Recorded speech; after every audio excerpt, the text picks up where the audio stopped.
Good morning, students. Now, today we are going to discuss one more example on inertia of rest. Then we will move to the next kind of inertia, that will be inertia of motion. So, the last example is when a smooth card placed over the mouth of a tumbler is flicked sharply. You can see this is the tumbler over which a smooth cardboard or card has been placed. The card flies away, but the coin kept over the card falls into the tumbler.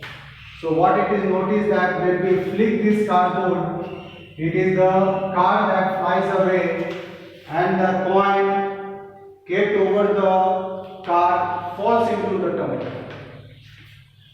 Let us see what is the reason behind. The reason once again is same and will be on the basis of Newton's first law of motion. So what happens when we hit the card? It is the card that is experiencing the force, and because of which it will come into motion and will fly away. But the coin kept over does not experience any force and will remain at rest due to inertia of rest.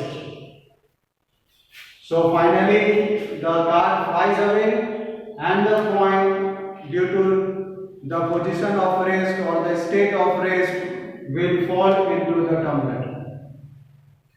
Let us now discuss about inertia of motion.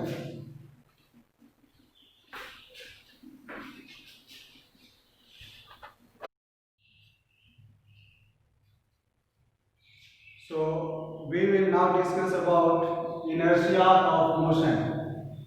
So before coming to some examples based on inertia of motion, you should understand what inertia of motion is. We can say it is the property of a body due to which a body in the state of motion will remain in motion unless any external force is applied on it. So we have few examples like a cyclist riding along a level road does not come to rest immediately after he stops pedaling.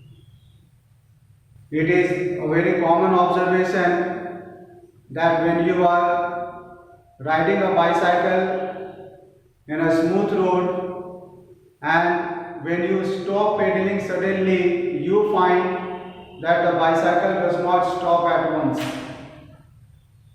but it continues to remain in motion.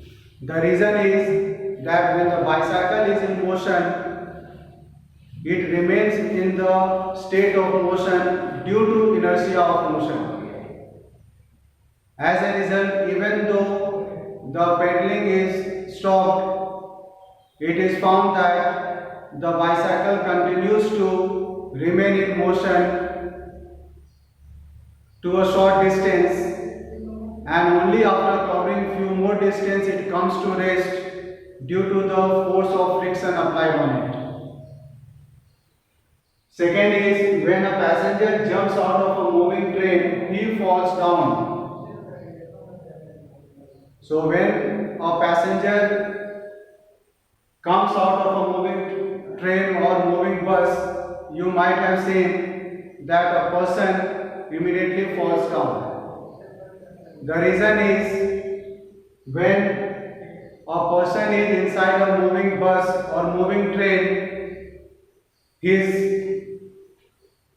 part of the body is in motion along with the moving bus. But as he moves out of a moving bus, and as he touches the feet outside, the feet at once comes into rest, but the upper part of the body remains in motion due to inertia of motion. So the feet at once comes to rest and the upper part of the body continues to remain in motion due to inertia of motion, as a result he falls in the forward direction.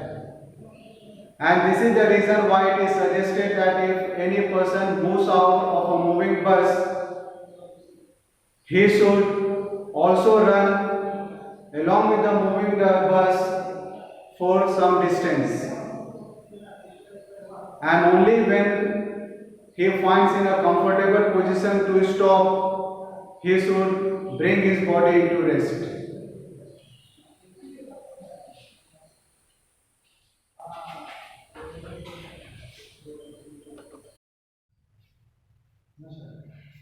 So, coming to the third example, when a running car stops, suddenly the passenger tends to lean forward.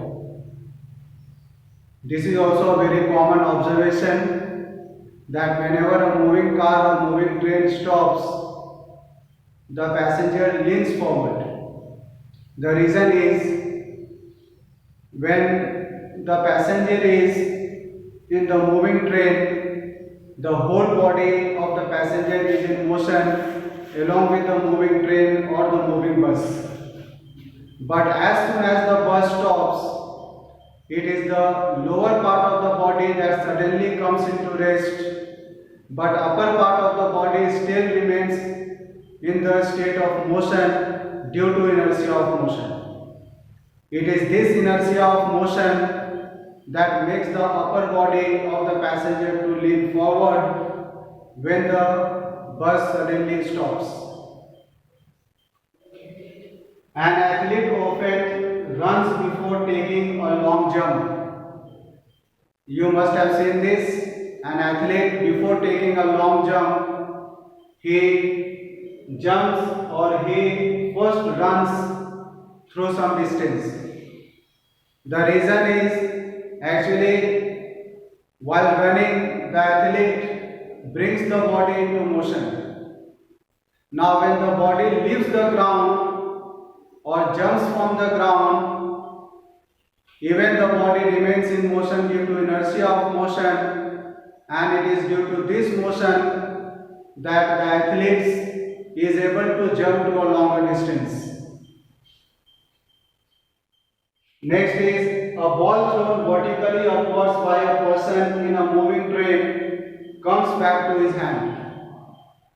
When a passenger throws the ball up in a moving train, it is found that the ball again comes back to the same passenger. The reason is when the ball is thrown up in a moving train, the ball also continues to remain in motion, even in the air also.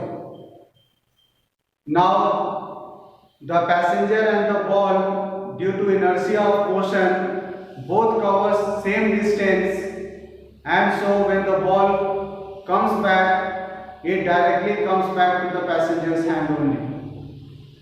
So we have completed the examples of inertia of motion also, and next will be the exercise that we will discuss in the next class. Thank you.